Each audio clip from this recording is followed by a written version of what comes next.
শুভ নববর্ষ সবাইকে। স্বপ্নতুরী রান্না তোমাদের স্বাগত। চলো আজ বানাবো 10টি পদ। দাঁড়ান, তরমুজ খেয়ে তরমুজের খোসাটা ডাস্টবিনে ফেলছেন? সর্বনাশ, আপনিও লাখ টাকার জিনিস ফেলে দিচ্ছেন। বিশ্বাস হচ্ছে না তো? আমার মাও প্রথমে বিশ্বাস করেনি, আমাকে বলছে পাগলি হয়ে গেছিস নাকি। খাওয়ার পর এখন বাড়িতে তরমুজ আনলেই বলে খোসা রাখিস, চিংড়ি দিয়ে হবে। সিক্রেট কি জানেন? তরমুজের সবুজ অংশটা ফেলে দিতে হবে, শুধু সাদা অংশটা নেবেন। এবার দেখুন ম্যাজিক, চিংড়ির সাথে খোসাগুলো কষাবেন হাই ফ্লেমে। খোসাটা লাউয়ের মতো হয়ে যাবে। সিদ্ধ করে নিয়েছিলাম তরমুজটা নিয়ে, সেইটা চিংড়ি মাছ, পেঁয়াজ, রসুন দিয়ে কষাবো লঙ্কা দিয়ে।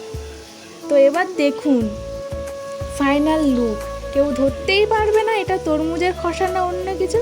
গরম ভাতের সাথে উফ স্বর্গ। শ্বশুরবাড়িতে না এটাই হিট আইটেম হয়েছে জানেন। বাড়িতে বানিয়ে দেখুন, কে বোকা খেলো আর কে বাহবা পেলো কেমনটা জানান। এবার আসি 2 নাম্বার পদে।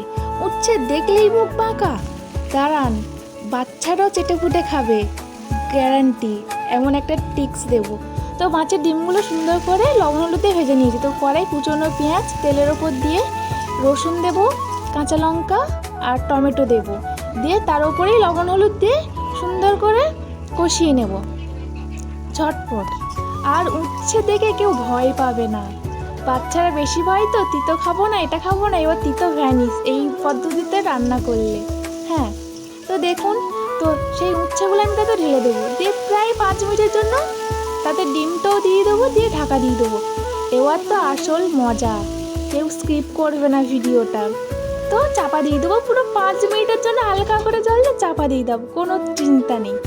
তো তারপরে ঢাকনা খুলবে, খুলে একটু নাড়িয়ে চড়ে দেখবে পুরো রেডি। আর তিতো ভ্যানিশ, হালকা চিনিও দেবে। তো বাচ্চারা চেটে পুটে খাবে, কোনো চিন্তা নেই। তো এবার 3 নাম্বার রেসিপিতে আসছি। নববর্ষ মানেই কাতলা মাছের মাথা দিয়ে মুড়ি ঘন্ট তো মাস্ট। তো এই দেখুন, কাতলা মাছের ডালটাকে সিদ্ধ করে নিয়েছে, পেঁয়াজ, রসুন, তেজপাতা সব রকম দিয়ে কাতলা মাছের মাথাটাও সুন্দর করে ভেজে লবণ হলুদ দিয়ে সুন্দর করে কষিয়ে, তো আগে থেকে ডালটা সিদ্ধ করে জল দিয়ে সেই ডালটা ঢেলে দেবো, তাতে সুন্দর করে ফুটিয়ে নিয়ে তো একটু ওপর দিয়ে হালকা জিরের গুঁড়ো ছড়িয়ে দেবো, দিয়ে রেডি কাতলা মাছের মাথা দিয়ে মুড়ি ঘন্ট। দুর্দান্ত লাগবে গরম ভাতের সাথে, সত্যি। এবার আসি 4 নাম্বার রেসিপিতে। দই কাতলা, পুরো একদম বিয়ে বাড়ির মতো স্বাদ এইভাবে একবার বানিয়ে দেখলে। তো কাতলা মাছগুলো দেখো সুন্দর করে ভেজে নিয়েছি, তাতে আমি চাল মগজ, একটু কাঁচা বাদাম বেটে নিলাম, তারপর সর্ষে পোস্তও বেটে নিলাম, গোটা কাঁচা লঙ্কাও বেটে নেব।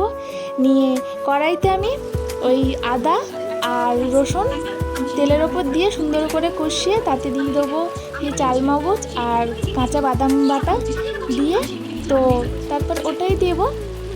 এটা না মা রান্না করছে জানো, মায়ের হাতে স্বাদ পুরো অসাধারণ, খুব সুন্দর বানায়। একবার যদি এইভাবে দেখতে পারেন না রেসিপিটা ট্রাই করে, সত্যি বলছি দারুণ লাগবে। তো দেখতে পাচ্ছেন লবণ হলুদ, তারপর টক দইটাও দিয়ে দিল মশলাটা কষিয়ে। তো আবার মশলাটা সুন্দর করে টক দই দিয়ে কষিয়ে নিয়েছে, নিয়ে সেই ভেজে রাখা মাছগুলো তাতে দিয়ে দেবে। হ্যাঁ, তো তোমরা এইভাবে স্টেপ বাই স্টেপ করতে হবে। হালকা করে জল দিয়ে দিল, মানে পরিমাণ মতো জল দিয়ে তারপরে ঢাকা দিয়ে দেবে। তো তারপর লাস্টে পোস্ত আর সর্ষে বাটাটা দিয়ে দেবো, দিয়ে তারপর নামানোর সময় ওপর দিয়ে না সুন্দর করে কাঁচা সর্ষের তেল দিয়ে নামিয়ে নেবে। সত্যি বলছি দারুণ লাগে, একবার এইটা ট্রাই করে দেখবেন। সবাই খেয়ে এত বাহবা দিয়েছে। মায়ের হাতে রান্না মানেই এমনি সুন্দর। তো সুন্দর। হ্যাঁ, তো রেডি দই কাতলা। এবার আসি 5 নাম্বার রেসিপিতে। পটল ভাজা, বেগুন ভাজা আর শাক ভাজা পুরো মুহূর্তের মধ্যে করে নিলাম। তো তোমরা তো নর্মালি সবাই পটল বেগুন সবাই ভাজতে পারো, তো আমিও সেইভাবে ভেজে নিলাম। তো আমি শাকে পেঁয়াজ রসুনটা কাঁচা লঙ্কা দিয়ে ভেজে নিয়েছিলাম। তারপর আসি 6 নম্বর রেসিপিতে। 6 নম্বর রেসিপিতে এঁচোড় চিংড়ি। দেখো মা সুন্দর করে এঁচোড়টা কেটে নিয়েছে, ঝটপট কেটে লবণ হলুদ দিয়ে সিদ্ধ বসিয়ে নেবো। এভাবে একবার এঁচোড় চিংড়ি করে দেখতে পারেন। নতুনত্ব, কম মশলায় ঘরোয়া পদ্ধতিতে পুরো এঁচোড় চিংড়ি। তো কড়াই পেঁয়াজ, টমেটো, কাঁচা লঙ্কা সুন্দর করে কষিয়ে আদা রসুন দিয়ে ভেজে রাখা আলু, চিংড়ি মাছ দিয়ে দিয়েছে। দিয়ে কষিয়ে পুরের মতো লবণ হলুদটাও দিয়ে দিয়েছে। তো দিয়ে তো সেই সিদ্ধ করা এঁচোড়টাও তাতে ঢেলে সুন্দর করে কষিয়ে এপাশ ওপাশ সবাস করে কষিয়ে কষিয়ে নিয়েছে। যত কষাবে তরকারি তত স্বাদ বাড়বে, হ্যাঁ কথাই বলে না।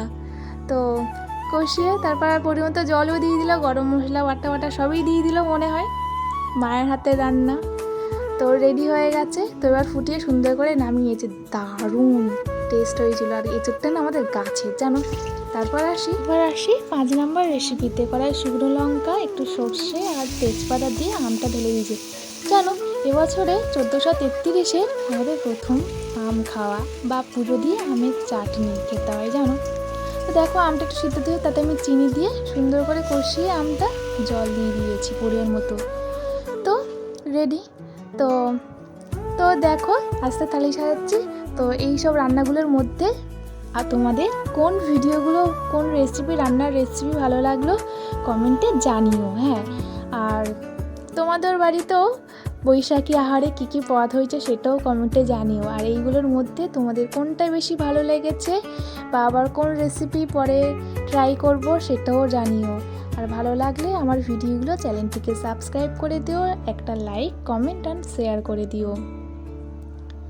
আচ্ছা বলো তো এই সব আইটেমের সাথে দই, মিষ্টি, পাঁপড় তো মাস্ট। তো সেগুলো আমিও করে নিয়েছিলাম। তো আজ তবে আসি, দেখা হচ্ছে কাল অন্য একটা ভিডিও নিয়ে, অন্য নতুন রান্নার রেসিপি নিয়ে। তো তোমরা ভালো থেকো বন্ধুরা। তো আজ তবে আসি।